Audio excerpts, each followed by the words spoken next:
Nasa Batangas ako ngayon at dito may dinadayo na Gotong Batangas na may bat and balls din. Pero ngayon, may bago silang labas na isang buong ribs na tinawag nga nilang buto ng dinosaur. Dahil napakalaki talaga ng pagkakaserve pag ito ang in-order mo. Dito lang yan sa may bayan ng San Juan, Batangas. At ito ang Kuya Oliver's Gotohan.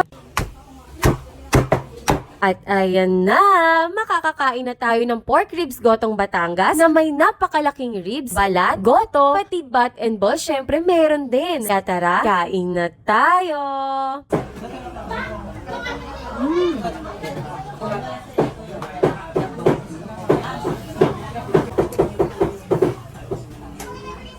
Grabe yung bat and balls na binigay sa akin. Buong buo talaga. Pero the best talaga to sa goto nila kasi ang lambot ng... Pero ito ang fave ko talaga ay yung balls.